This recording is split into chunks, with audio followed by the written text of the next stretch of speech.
যার দর্শনেই এমন এক তৃপ্তি অনুভূত হয়, তাকে নিয়ে আর নতুন করে কি বলবো। যাই বলি না কেন তাই কম পড়ে যাবে। হ্যাঁ, ইলিশের কথাই বলছি। আজকে ইলিশের একটা খুব সিম্পল ঝোল রান্না করব। ইলিশের পিসগুলোতে আমি নুন, হলুদ আর একটুখানি জিরে গুঁড়ো এবং তার সাথে এই 3-4 চামচ মতো টক দই মাখিয়ে নেব। এই উপকরণগুলো দিয়ে ভালো করে মাছের পিসগুলোর মধ্যে সমস্ত কিছু খুব ভালো করে মাখিয়ে নেব, যাতে সমস্ত উপকরণগুলো মাছের ভেতরে ঢুকে যায় এবং মাছের স্বাদটাকে আরও বেশি করে বাড়িয়ে তোলে।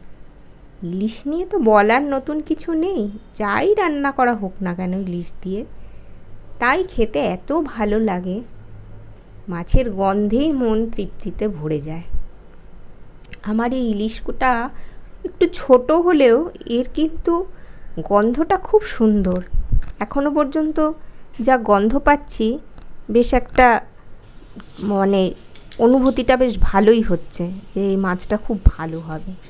যাই হোক, মাছে মশলা মাখিয়ে আমি কিছুক্ষণের জন্য রেখে দিলাম।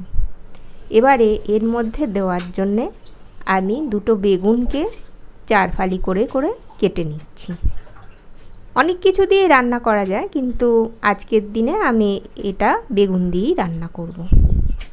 বেগুনগুলোকে কেটে নিয়ে এবারে আস্তে আস্তে আমি রান্নাটাকে শুরু করব।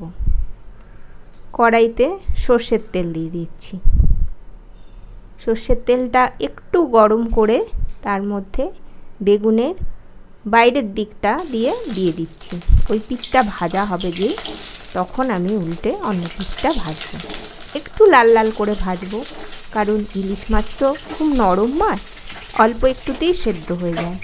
তার আগে যেন বেগুনটাও ঠিকঠাক মতো সেদ্ধ হয়ে যায়, সেই অনুযায়ী বেগুনটাকে ভেজে নিচ্ছি। এবারে বেগুনের পিঠটা ভাজা হয়ে গেলে আমি উল্টে দিয়ে অপর পিঠটাকে ভেজে নেব। 2টো পিঠ ভালো করে ভাজা হবে, লাল লাল মতো হবে। তারপরে আস্তে আস্তে বেগুনগুলোকে আমি কড়াই থেকে তুলে নেব।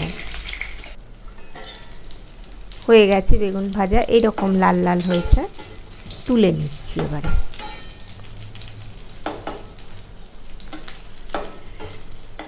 বেগুনটা ভাজার পরেও কড়াইতে কিন্তু বেশ খানিকটা তেল আছে।